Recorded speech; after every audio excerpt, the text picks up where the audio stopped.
Venezolana de Exportadores. Hemos dejado allí pendiente, antes de ir a la pausa, cuáles son los principales clientes que tiene Venezuela y cuáles son esos productos más deseados en este momento, porque también hablábamos un poco fuera de cámara que hay unos que quizás no brillaban tanto, no protagonizaban tanto estos números y de un tiempo para acá han cobrado un poco de protagonismo. Es correcto.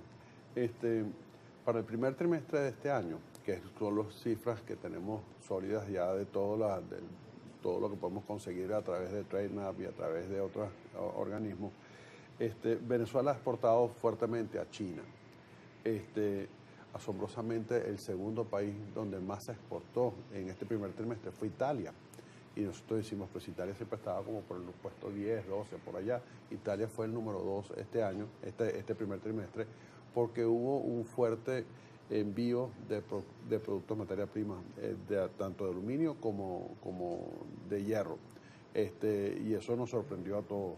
Eso termina siendo maravilloso, por supuesto, para lo que es la recuperación de las factorías, de las empresas básicas en Venezuela, pero también es una buena noticia para este país que está teniendo un crecimiento en este rubro, porque quizás, bueno, no tenían tanta activación en esto, pero qué bueno que han decidido que Venezuela sea un proveedor para esta activación de este sector. Es correcto. Justamente la idea, esa es la idea que se ha venido trabajando desde hace un tiempo, volver a recuperar mercados que tenemos. Acuérdate que en el pie chart antes era un 3 bloques. El bloque europeo como bloque, el bloque de América Latina como bloque, Estados Unidos como individuo y el resto del mundo. Así eran y era básicamente 30, 30 y 30, o sea, y un 10% iba para otros países. Hoy en día la relocalización se ha hecho de que tenemos China, o sea, Asia, el grueso, después viene Europa como segundo mercado, tercer mercado América Latina y cuarto mercado los Estados Unidos. Estados Unidos apenas representa un 14% de los comercios que tenemos hacia allá. Acuérdense que aquí tenemos que quitarle, en estas estadísticas nosotros le quitamos todo lo que es oro, todo lo que es petróleo y todo lo que es chatarra. Porque la chatarra no se considera como un bien o un producto, sino que simplemente tú estás sacando productos de desecho que va saliendo. Pero no es nada que te aporte valor.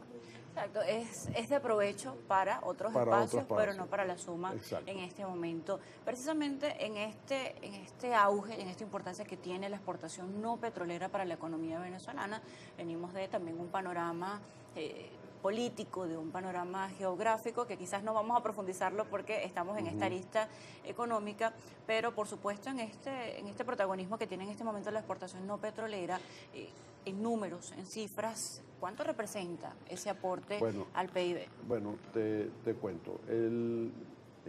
Vamos a hablar porque lo que tenemos son cifras cerradas del año pasado, este año está en curso. Nosotros, si nos ponemos a hacer un estudio de los últimos 15 años, nosotros por allá en 2011, 2012, estábamos exportando 8.000 millones de dólares. Eso implica que tenemos una capacidad instalada de nuestras industrias y tenemos una expertise, un conocimiento de mercado y conocimiento de producción que llegó a alcanzar a 8.100 millones de dólares. A lo largo del tiempo nos agarró, si venimos 14, el 20, acuérdate que empezamos con todo el tema de pandemia, fue bajando, pero hicimos un análisis reciente desde el 14 hasta el 24 y en el año 14 estamos exportando ya 4.200 millones de dólares. Eso implica que tenemos el doble de lo que exportamos el año pasado. Eso implica que nosotros tenemos capacidad para crecer hasta 4 veces más de lo que tenemos, pues tenemos capacidad instalada para poderlo hacer. Allí ha tocado una palabra clave que es capacidad instalada. Y desde el gremio de industrias, de comercio, de transformación, han hablado de producción y transformación, han hablado de esa capacidad instalada, donde, bueno, se habla también de la recuperación de estos espacios, de la reactivación. No sé si maneja cifras o registros, pero me gustaría también conocer cómo se encuentra el sector productivo con respecto a la capacidad instalada de lo que realmente está termina de salir de estas factorías, de estos galpones y finalmente, bueno, ya expuesto en el mercado internacional. Bueno, en eso estamos trabajando ahorita justamente con el Ministerio de Comercio Exterior, tuvimos reunión esta semana pasada, en el cual estábamos manifestando justamente que una de las cosas para incentivar Si yo tengo, de acuerdo con cifras de Conindustria, las industrias en promedio están entre el 22 y el 30% de su capacidad de producción, eso implica de que yo tengo un 70% que puedo sacarle más provecho. Un potencial allí que puede ¿Okay? ser ¿Cómo le activado. puedo sacar yo más provecho a eso? Nosotros entonces se pensó en un inicio, bueno, hacemos ATPA, que es admisión temporal para el perfeccionamiento activo, que yo importo una materia y transformo y lo vendo como otro producto. Pero eso conlleva un gasto que nosotros no tenemos hoy en día la capacidad de hacer, que es comprar la materia prima para entregar un producto Termina semielaborado. representando un reto, entonces, para estos productores, concretar la importación de una materia prima para transformarla y que sea transformada en un producto valioso, atractivo para exportarlo y que esta relación termine siendo favorable. Exactamente. Entonces, ¿qué es lo que le hemos propuesto? ¿Cómo han hecho los otros países alrededor de nosotros, Centroamérica y Sudamérica? O sea, Perú o cualquiera de... O sea, Perú, por ejemplo, en el caso de textiles fue un caso icónico, porque Perú se encargó justamente de hacer los remates para todo lo que es la parte textil, y ellos empacaban y de Perú salía ese producto. Igual hacer nosotros, eso se llama simplemente el proceso de transformación. Yo puedo alquilar mi planta para ejecutar un proceso de transformación. ¿Y qué es lo que se llama servicio de manufactura, de acuerdo con el código SIU?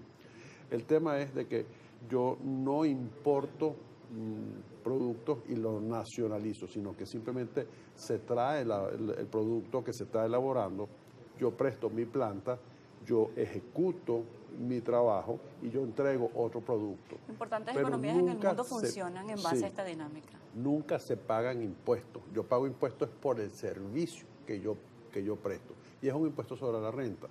Entonces, ¿qué es lo que se está buscando? Traer entonces volúmenes de carga para que yo haga el proceso y yo entrego otro volumen de carga. Eso me agiliza tanto los puertos como los aeropuertos, me da trabajo, me da justamente la capacidad de conseguir la posibilidad de que mi industria siga en funcionamiento y crezca en volúmenes, porque yo lo que estoy prestando es un servicio a la manufactura. Han tenido también recientes reuniones con el alto gobierno, con instituciones de gobierno relacionadas a este ramo. ¿Cómo va ese acompañamiento? Porque el hecho de importar, el hecho de generar empleos, el hecho de reactivar y por supuesto de tener una intervención en una planta para poder tener operaciones nuevamente genera no solamente un esfuerzo desde el músculo del sector privado, de quien desea pues producir, sino que también tengo entendido que hay un acompañamiento desde el gobierno nacional. ¿Cómo ha sido esa conexión y desde qué puntos están recibiendo ese apoyo? Bueno, te cuento.